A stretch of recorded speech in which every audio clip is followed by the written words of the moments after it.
जुलाई महीना शुरू होने के साथ ही बजट 2024 का काउंटडाउन भी चालू हो गया है। फाइनेंशियल ईयर 2024-25 का फुल फ्लेजेड बजट जुलाई के आखिरी में आ सकता है। मोदी 3.0 सरकार का पहला बजट होने के नाते अटकलों का बाजार भी खूब गर्म है। लोकसभा चुनाव में जिस तरह के नतीजे आए और एनडीए सरकार बनी, उसके बाद कयास लग रहे हैं कि मतदाताओं को साधने के लिए इनकम टैक्स पर राहत दी जा सकती है। जहां राहत मिलने की गुंजाइश दिख रही है, उनमें से एक हो सकता है स्टैंडर्ड डिडक्शन। आइए जानते हैं कि बजट 2024 में स्टैंडर्ड डिडक्शन की लिमिट बढ़ाकर कितनी की जा सकती है आपके लिए। सीएनबीसी की एक रिपोर्ट बताती है कि वित्त मंत्रालय न्यू टैक्स रिजीम में स्टैंडर्ड डिडक्शन की लिमिट को बढ़ाने पर विचार कर रहा है। रिपोर्ट में कहा गया है कि प्रधानमंत्री कार्यालय और विभिन्न सरकारी विभागों के बीच बातचीत और इंटरनल असेसमेंट्स के कई दौर चले और उसके बाद इसे बजट 2024 के हिस्से के तौर पर शामिल किया जा सकता है।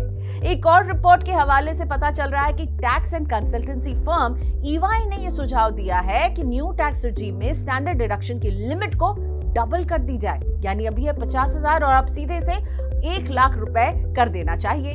मौजूदा समय में न्यू टैक्स रिजीम में आपको 50,000 रुपए तक का स्टैंडर्ड डिडक्शन मिल रहा है, लेकिन ईवाई कह रहा है इसे बढ़ाइए। चलिए यहीं आपको समझा देते हैं कि ये स्टैंडर्ड डिडक्शन होता क्या है और कैसे मिलता है। स्टैंडर्ड डिडक्शन एक फिक्स्ड अमाउंट है जिसे टैक्स पेयर की टैक्सेबल इनकम से घटा दिया जाता है। इससे टैक्सेबल इनकम कम हो जाती है और उस पर टैक्स लायबिलिटी भी कम हो जाएगी। स्टैंडर्ड डिडक्शन लेने के लिए टैक्स पेयर को किसी तरह का प्रूफ नहीं देना होता है। और ये भी जान लीजिए कि स्टैंडर्ड डिडक्शन सैलरीड और पेंशनर्स ले सकते हैं, उन्हें अनुमति है स्टैंडर्ड डिडक्शन क्लेम करने की। वित्त वर्ष 2023-24 के बजट में वित्त मंत्री निर्मला सीतारमण ने न्यू टैक्स रिजीम को और आकर्षक बनाने के लिए कई बदलाव किए थे और इसमें से स्टैंडर्ड डिडक्शन को न्यू टैक्स रिजीम में लाना भी एक कदम था। इसके तहत सैलरीड इंडिविजुअल्स और पेंशनर्स को 50,000 रुपए का डिडक्शन दिया गया है। इससे पहले स्टैंडर्ड डिडक्शन सिर्फ ओल्ड टैक्स रिजीम चुनने वालों को ही मिलता था।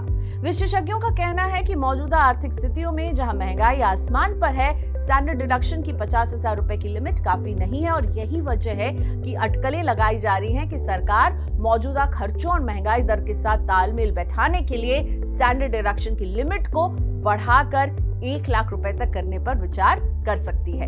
अगर एनडीए सरकार बजट 2024 में स्टैंडर्ड डिडक्शन की लिमिट बढ़ाती है तो सैलरीड व्यक्ति की डिस्पोजेबल इनकम यानी खर्च करने योग्य आमदनी बढ़ जाएगी। आमदनी बढ़ने से लोगों का खर्च बढ़ेगा, जिससे खपत यानी कंजम्पशन बढ़ेगी और ये कंजम्पशन जब बढ़ती है तो आर्थिक गतिविधियों को तेजी मिलती है। लेकिन हाँ, एग्जेम्पशन और डिडक्शन देने वाली ओल्ड टैक्स रिजीम में इस स्टैंडर्ड डिडक्शन की लिमिट बढ़ने की कोई उम्मीद नहीं लग रही है। दरअसल सरकार चाहती है कि ज्यादा से ज्यादा लोग जो है पुरानी टैक्स रिजीम यानी छूट वाली पुरानी टैक्स व्यवस्था को छोड़कर कम टैक्स दर वाली नई टैक्स व्यवस्था की तरफ शिफ्ट हो जाएं और इसी वजह से लगातार सरकार न्यू टैक्स रिजीम को और अट्रैक्टिव बनाने के लिए कदम उठा रही है और अभी तो यही लग रहा है कि बजट 2024 में भी कुछ ऐसा ही होगा जिससे न्यू टैक्स रिजीम और अट्रैक्टिव बने। खैर, न्यू टैक्स रिजीम अट्रैक्टिव बने या ओल्ड अनअट्रैक्टिव बने, हमें क्या चाहिए? हमें चाहिए टैक्स छूट और स्टैंडर्ड डिडक्शन अगर बढ़ जाएगा महंगाई को देखते हुए तो ये मेरे और आपकी जेब के लिए तो अच्छी खबर है।